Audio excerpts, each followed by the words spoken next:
Praise the Lord. प्रभु की स्तुति हो। एक और दिन, एक और मौका, क्यों करना अपने संपूर्ण हृदय संपूर्ण मन से हम परमेश्वर के सम्मुख आ जाएं। ये कहें कि प्रभु आज मैं तेरा वचन सुनने के लिए तैयार हूं। जब हम परमेश्वर से ऐसा कहते हैं तो हमारे मनों को तैयार ही नहीं करता, लेकिन हमें आज्ञाकारिता के पथ से लेकर चल पड़ता है। आइए, इससे पहले कि हम वचन में जाएं,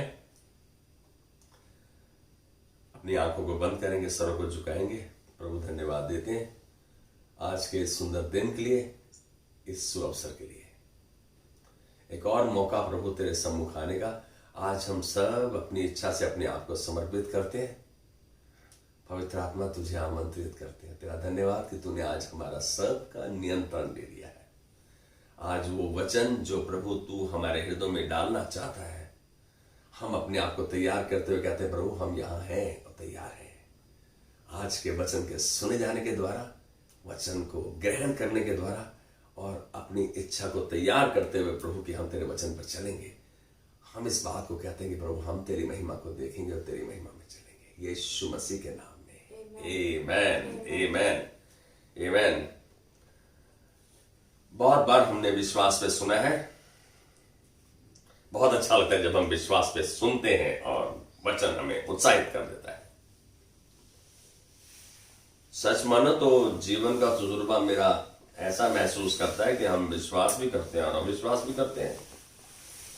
और जीवन के तौर तरीकों में, जीवन की दौड़ में हम एक तरफ विश्वास और दूसरी तरफ अविश्वास, इस रस्साकसी में हम जहां हैं वहीं पर रहते हैं। मैं एक बात कहूंगा, आज का जो अनुमान, जो शीर्षक, जो टाइटल जिस पर वचन आधारित है वह है विश्वास को थामे रहो। आइए हम अपनी पवित्र शास्त्र में इब्रानियों की पुस्तक में 12वें अध्याय में 3 से 11 आयत तक पढ़ेंगे। कौन सा? इब्रानियों की पुस्तक में 12वां अध्याय 3 से 11 आयत तक पढ़ेंगे हम। इसलिए उस पर ध्यान करो जिसने अपने विरोध में पापियों को इतना विरोध सह लिया कि तुम निराश होकर साहस ना छोड़ दो।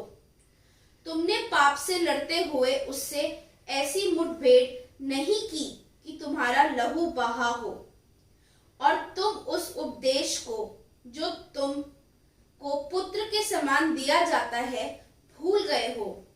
हे मेरे पुत्र, प्रभु की ताड़ना को हल्की बात ना जान, और जब वे तुझे घुड़के तो साहस ना छोड़, क्योंकि प्रभु जिससे प्रेम करता है उसकी ताड़ना भी करता है, और जिसे पुत्र बना लेता है उसको कोड़े भी लगाता है।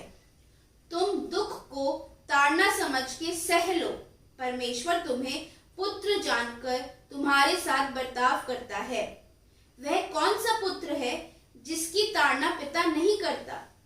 यदि वह ताड़ना जिसके भागी सब होते हैं तुम्हारी नहीं हुई, तो तुम पुत्र नहीं पर व्यभिचार की संतान ठहरे।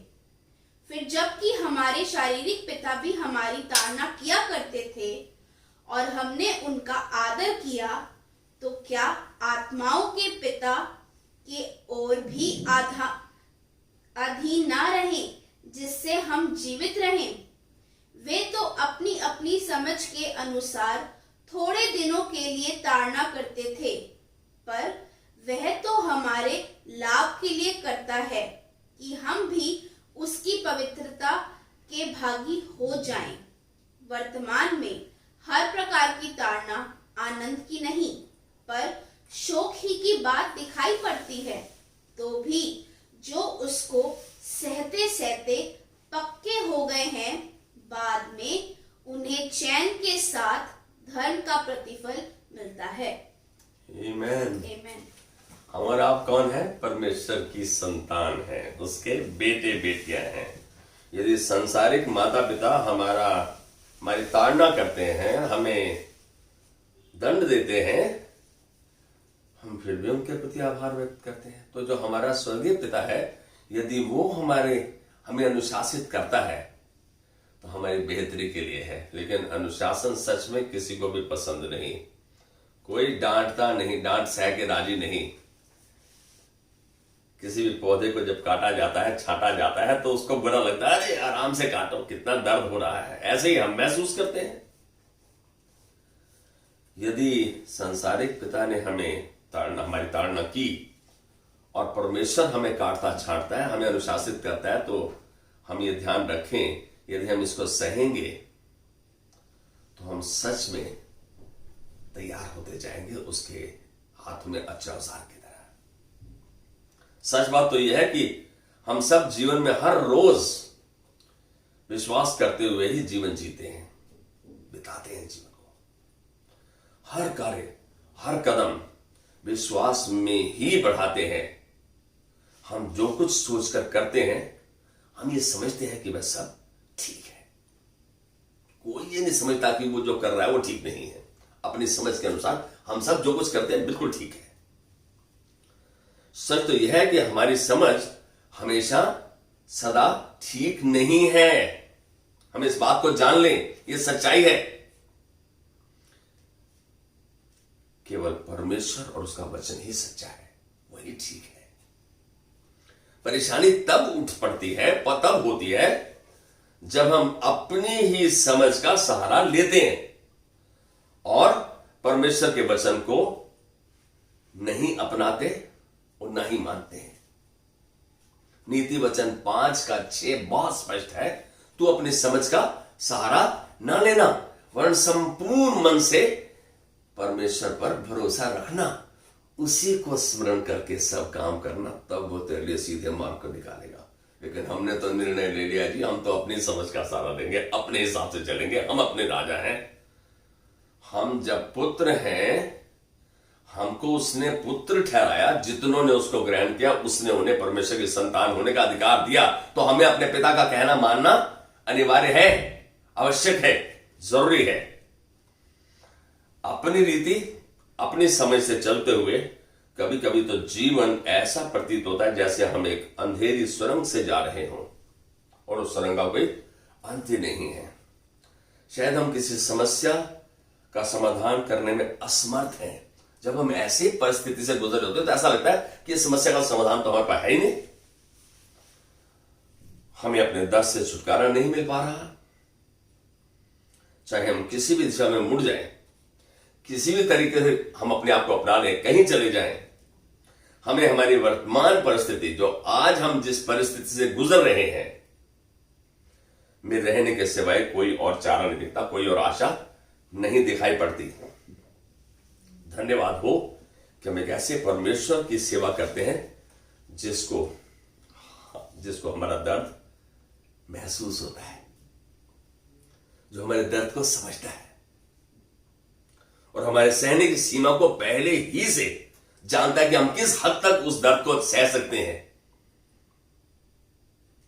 कितना अच्छा परमेश्वर है हमारा, कभी हमने सोचा?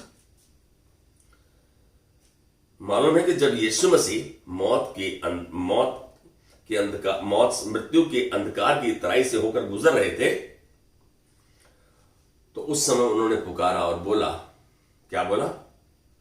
हे मेरे परमेश्वर, तूने मुझे क्यों छोड़ दिया है? मरकुस 15:34 में यीशु मसीह ने ऐसा कहा, परमेश्वर को पुकारा। उस परिस्थिति में उन्होंने अपने ऊपर पिटी पार्टी में नहीं गए, उन्होंने परमेश्वर को पुकारा कि पिता तूने मुझे क्यों छोड़ दिया है? क्या हम जब ऐसी परिस्थिति से गुजरते हैं जो हमारे जिसका समाधान ढूंढना हमारे बस की बात नहीं, दिख रहा है कि हम उसमें कुछ भी नहीं कर पा रहे, जैसा है बस ऐसे ही चलेगा, उस समय हमें क्या करना है? परमेश्वर को पुकारना है, जैसे यीशु ने पुकारा। हम तो ये देखते हैं कि मेरे लिए कौन सहायता करेगा, मुझे कहां से मदद मिलेगी, मैं किसके पास जाऊं, किसकी अप्रोच लगाऊं, किससे ये चीज ले लूं, किससे वो मिल जाए, बस मेरा काम हो जाए। अरे जिसने सब कुछ करना है, जो सब कुछ कर सकता है, हम उसके पास क्यों नहीं आ जाते? हमें मालूम है सर्व सामर्थी, सर्व ज्ञानी परमेश्वर है, वो सब कुछ कर सकता है, सब कुछ जानता है। मेरा पिता है, मैं उसका बेटा हूं, फिर मैं उसके पास क्यों नहीं आऊं? मालूम है इस बात का अर्थ यहां यह निकला, जब हम ऐसी परिस्थिति में पुकारते हैं, उस ऐसी परिस्थिति में हम ये महसूस करते हैं कि हमारा विश्वास टूट गया है, बिल्कुल टूटा होता है, और हमारी सारी शक्ति छिन्न भिन्न हो जाती है, टूट जाती है, खत्म हो जाती है। ऐसी परिस्थिति से जब हम होकर गुजर होते हैं, मौत की तराई में से होकर गुजर रहे होते हैं, और हमारे सपने कांच की तरह टूट कर बिखर जाते हैं, क्योंकि हम कुछ नहीं कर पा रहे। हमारे तो बहुत बड़े सपने हैं, बहुत बड़ा विजन है, बहुत बड़े हमारे पास प्रोग्राम है, हमारी योजनाएं हैं, लेकिन जब कुछ नहीं हो रहा होता तो क्या होता है? ऐसी परिस्थिति आ जाती है। यीशु यह सब कुछ समझता है। यीशु आपकी परिस्थिति को, मेरी परिस्थिति को सब कुछ समझता है, और हमसे कहता है कि हम उसे थामे रहें, हम उसको थामे रहें। हम विश्वास करेंगे तो थामेंगे। मालूम है, यूहन्ना 15:7 में यीशु मसीह ने कहा, यदि तुम मुझ में बने रहो, मुझको थामे रहो, और मेरी बातें तुम में बनी रहे, मेरे वचन तुम्हें बन रहे, तो जो चाहो तुम्हारे लिए हो जाएगा। हमको उसको जानना भी है और मानना भी है, उसको पुकारना भी है, उसको थामे रखना भी है। जब हमारा पूरा विश्वास टूट गया होता है तो हम उस समय अपने आप को छोड़ देते हैं परिस्थिति के हवाले। छोड़ देने का अर्थ है बस अब मैं नहीं करूंगा कुछ भी, अब कुछ नहीं होता, कोई परमेश्वर नहीं है। हम ऐसे ऐसे शब्दों का उच्चारण कर देते हैं। यीशु मसीह तो सूली पर चढ़ा हुआ, उसने तो ऐसा महसूस नहीं किया। वो तो उस समय भी जानता था कि पिता उसके साथ है। जब ऐसी परिस्थिति होती है तो हम छोड़ देना चाहते हैं। इसका अर्थ क्या है? हम समझ सकते हैं कि हम अपने सामर्थ्य के सामने परमेश्वर की सहायता को त्याग देते हैं। त्याग देना, ऐसी परिस्थिति आ जाती है। सच तो यह है कि हम परिस्थिति की परेशानी से बचने के लिए, जिस माहौल में जा रहे हैं, जिस समस्या में फंसे हुए हैं, उससे बचने के लिए हेर फेर करते हुए बस कष्ट से बचने की कोशिश करते हैं कि मैं कैसे इससे बच जाऊं, बस ये कैसे भी दूर हो जाए, ये कैसे। अरे शैतान का सामना करो, वो तुमसे भागेगा। आप उस परिस्थिति का सामना करो, ये विश्वास करते हुए कि मेरा पिता परमेश्वर है, वो सब कुछ कर सकता है, मेरा विश्वास उस पे है। हम तो अपने पे, अपने माता पिता पे, अपने दोस्तों पे, अपने भाई बंधुओं पे विश्वास करते हुए, जो पैसा उनके पास है, जो कॉन्टेक्ट उसके पास है, मैं उस मंत्री को जानता हूं, इसको जानता हूं, इन सब चीजों के बारे में बात करते हैं। बीमार होते हैं तो हम परमेश्वर को पहले याद नहीं करते। पहले डॉक्टर का है, टेलीफोन करो डॉक्टर को। अरे क्या हम सबसे पहले परमेश्वर को याद करते हैं? उसके वचन में तो ये कहा 3:6 में, उसी को स्मरण करके सब काम करना, तब वो तेरे लिए सीधे मार्ग को निकालेगा। हम हेरा फेरी करके शॉर्टकट मार के काम को करना चाहते हैं। इसका तो यही अर्थ निकलता है क्या? इस बात का हम विश्वास करने लगते हैं कि शैतान जो संसार में है, शैतान जो संसार में है, यीशु जो हमारे अंदर है, उससे अधिक शक्तिशाली। हम ये कह रहे हैं शैतान ज्यादा शक्तिशाली है परमेश्वर से, क्योंकि परमेश्वर तो मेरी सुन ही नहीं रहा। हम अपने मुंह से कहते जा रहे हैं, अरे जैसा कहोगे वैसा हो जाएगा। यदि कहोगे नहीं सुन रहा तो नहीं सुनेगा। यदि कहोगे मेरा परमेश्वर मेरी हर जरूरत को पूरा करता है मसीह के उस धन के द्वारा, जो मसीह यीशु में है, मैं मसीह यीशु के साथ सब कुछ कर सकता हूं जो मुझे सामर्थ्य देता है। क्या मेरा अंगीकार उस समय ये है, या मेरा अंगीकार यह कि अब तो कुछ नहीं हो सकता, तो सब ऐसी है? मैं समझता हूं कभी भी नहीं छोड़ें। Let us not give up, let us hold on to the faith. आज के संदेश का आधार यही है कि हम अपने विश्वास को थामे रहें। जो कोई बाइबल के द्वारा बताए गए सत्य के, जो ये बात जो हम कह रहे हैं कि शैतान की शक्ति परमेश्वर की शक्ति से ज्यादा है, ये तो बाइबल के अनुसार बिल्कुल विपरीत है। ये तो पवित्र शास्त्र के बताए गए वचन के बिल्कुल विपरीत है। पहला यूहन्ना 4:4 कहता है, निसंदेह शैतान अधिक शक्तिशाली नहीं है।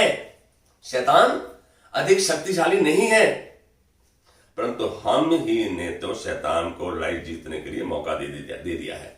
हम ही उसका मौका दे देते हैं लड़ाई को जीतने का, अपने मुख्य अंगीकार के द्वारा, अपने एक्शंस के द्वारा, अपने शब्दों के द्वारा। यदि हम परमेश्वर के इस भरोसे, इस आश्वासन पर विश्वास करना छोड़ देते हैं कि वह हमें हर मुसीबत से बाहर निकालेगा। यदि इस बात से हम विश्वास से हट जाते हैं और यदि हम ऐसा करते हैं तो पिता परमेश्वर की ठहराई हुई आशीषें खो बैठते हैं। मालूम है, विश्वास आप करते हो तो विश्वास का प्रतिफल चंगाई है, विश्वास का प्रतिफल आशीष है। परमेश्वर आपके विश्वास के अनुसार आपको आशीष देगा।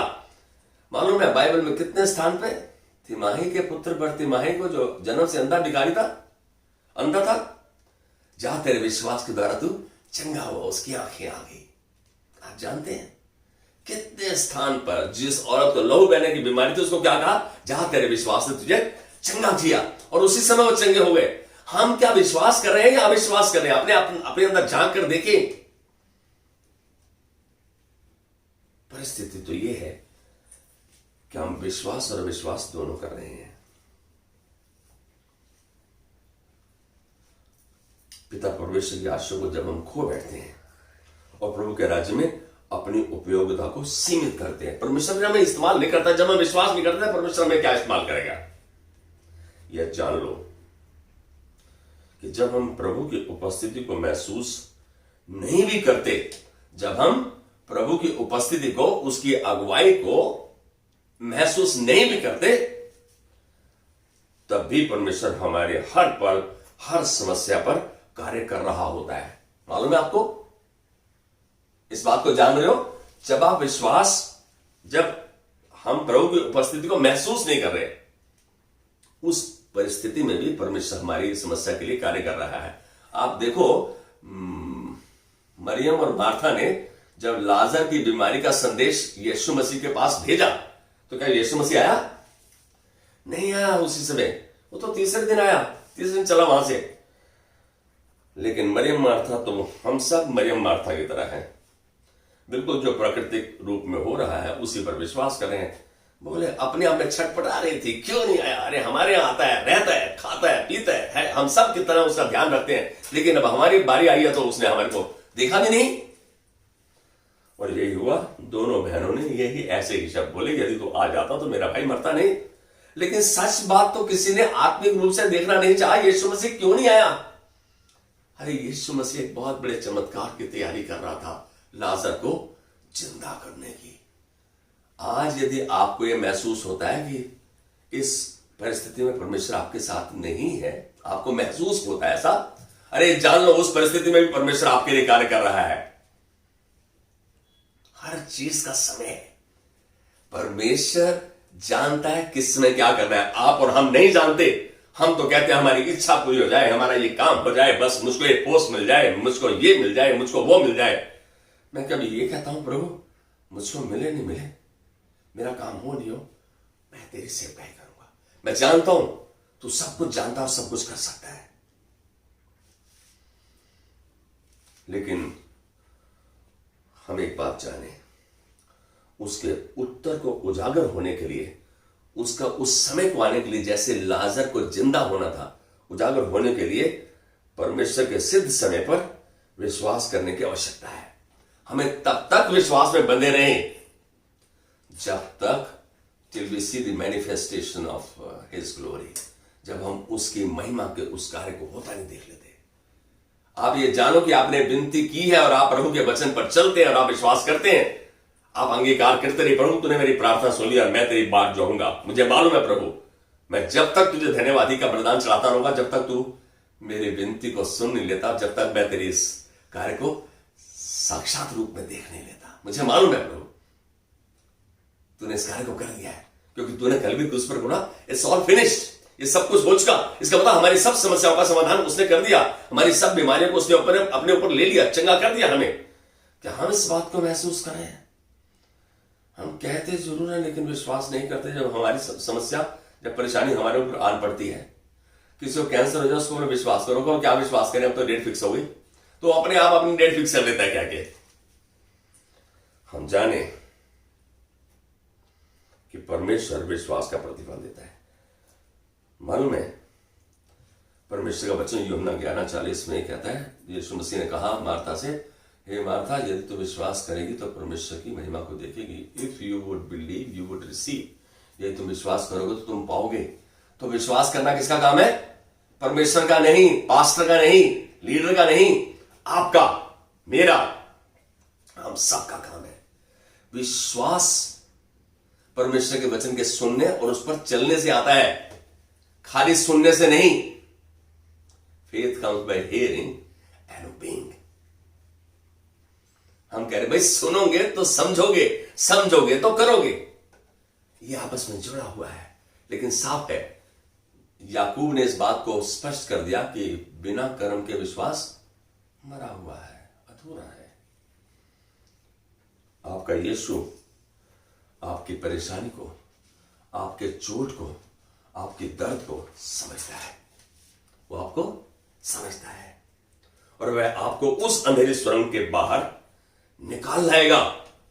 जिस अंधेरी सुरंग के पास जो समस्या, जो परेशानी, जो बीमारी, जो आर्थिक समस्या से आप जूझ रहे हैं, वो आपको उससे बाहर निकाल लाएगा। उसकी आशीषों को प्राप्त करने से पहले हार ना माने। मेरी बात को समझ रहे हैं? जब तक तुम आशीष को ले नहीं लेते, मिल नहीं जाती, तब तक हार नहीं माने। Don't give up. परमेश्वर नहीं चाहता। विश्वास करने का मतलब हारना नहीं है, छोड़ना नहीं है। संपूर्ण हृदय से विश्वास करें और बने रहें।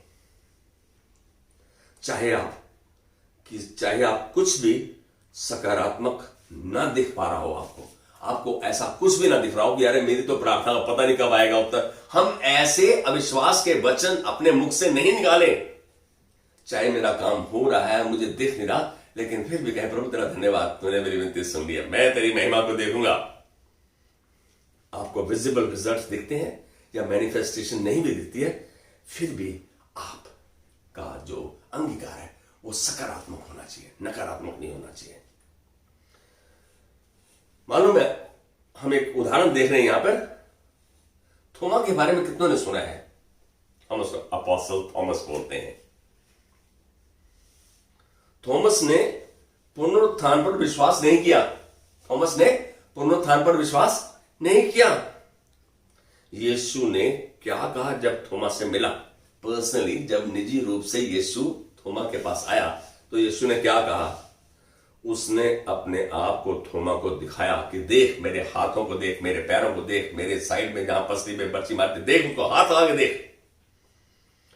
थोमा यीशु के शब्द सुनकर उसके चरणों में गिरकर उसने कहा, प्रभु मैं विश्वास करता हूं। क्योंकि यीशु का वचन मरने के बाद, जी उठने के बाद उसके जब कान में पड़ा तो उसका अविश्वास विश्वास में बदल गया।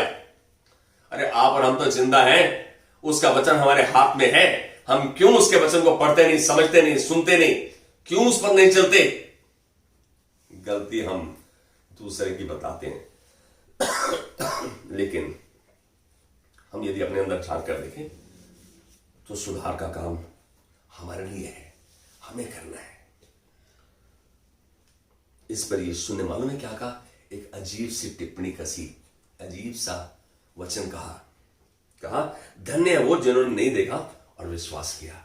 उन्होंने थोमा को उत्साहित किया, लेकिन यह भी बोल दिया कि वो धन्य है जिन्होंने नहीं देखा और विश्वास किया। इसके पश्चात थोमा एक सामर्थ्य प्रेरित बना, सामर्थ्य अपोस्तल बना और भारतवर्ष में सुसमाचार का कारण बना। मालूम है, भारतवर्ष में आप और हम यदि सुसमाचार तो जाने हैं तो प्रेरित थॉमस भारत में आया, उसने सुसमाचार भारतवर्ष में लेके आया। संसार का एक आबादी वाला शहर। एक अच्छे विश्वासी बनो, एक अच्छे गवाह बनो। दर्शाओ कि आप विश्वास करते हो और उसके वचन पर चलते हो। आपको मुंह से अपना गाना गाने की जरूरत नहीं। आप योर एक्शन स्पीक्स लाउडर। आपके एक्शन, आपके कर्म चीख चीख कर पुकारते हैं कि आप विश्वास करते हो। मालूम है, यीशु मसीह जब मार्था से कह रहे थे, हे मार्था, क्या मैंने तुझको ना कहा था यदि तू विश्वास करेगी तो परमेश्वर की महिमा को देखेगी। मैं आपसे आज कह रहा हूं, विश्वास करो और उसके साथ कर्म करो, परमेश्वर की महिमा को देखोगे। जिन कार्यों को आप देखते हो नहीं हो पा रहे, वो भी हो जाएंगे। हम विश्वास तो करें।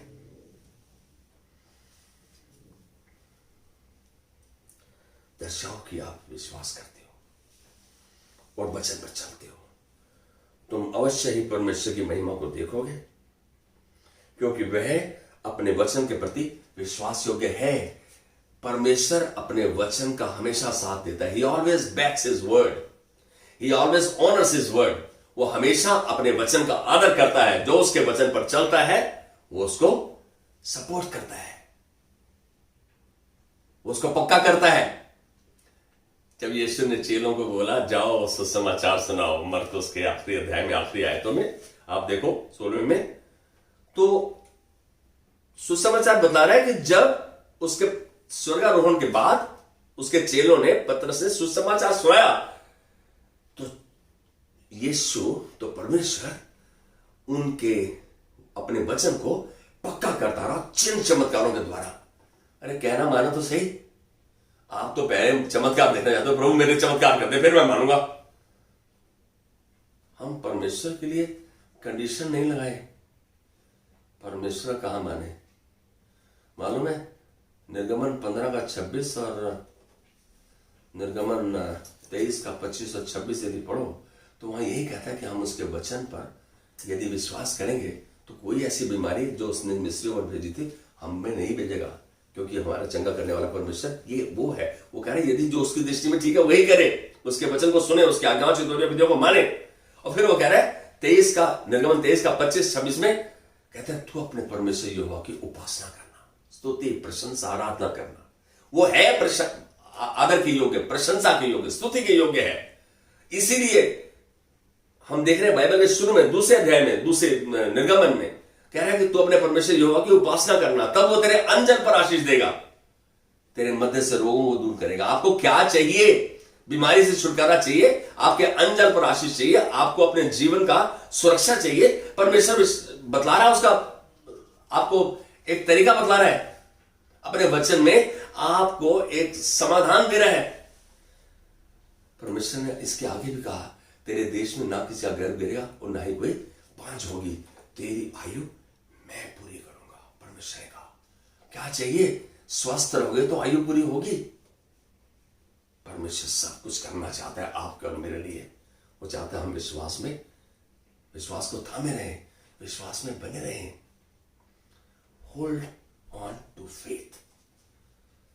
अंत में यही कहूंगा, विश्वास को थामे रहो, विश्वास में बने रहो, विश्वास में चलते रहो। परमेश्वर आपके अंदर और आपके द्वारा अपनी महिमा दर्शाएगा और उसमें आपको चलाएगा। कैन यू से आमेन? आमेन। आमेन, आमेन। आइए अपनी आंखों को बंद करेंगे, अंगीकार करेंगे प्रभु सच में हम अपना जीवन अपनी रीति से बिताते हैं, हम अपने हिसाब से चलते हैं, लेकिन आज तेरे वचन के अनुसार मालूम पड़ा कि यदि हम विश्वास करेंगे और उसके अनुसार चलेंगे तो तू महिमा को दर्शाएगा और महिमा में चलाएगा। प्रभु ऐसा तूने किया और आज हम तेरे वचन को धन्यवाद के साथ ग्रहण करते हुए माफी मांगते हैं प्रभु कि हमने अपनी मनमानी की, तेरे मन की नहीं मानी। लेकिन आज हम तुझसे वादा करते हैं प्रभु, तेरी मानेंगे और तेरे कहे पे चलेंगे, तुझ पर विश्वास करेंगे, तेरे वचन पर विश्वास करेंगे। धन्यवाद की बेंच चढ़ाते हमारी विनती को सुनने के लिए, हमें माफ करने के लिए और एक बार फिर हमें putting us back on the track, हमें फिर रेल की पटरी पर लाने के लिए। हम इस झुंड को प्रभु तेरे हाथ में देते हैं और धन्यवाद की भेंट चढ़ाते हैं। तूने इनकी विनती को सुन लिया है, हम इनके जीवनों में तेरी महिमा को देखते हैं यीशु मसीह के नाम में। Amen, amen. God bless you. Have a wonderful week, have a wonderful day. Amen.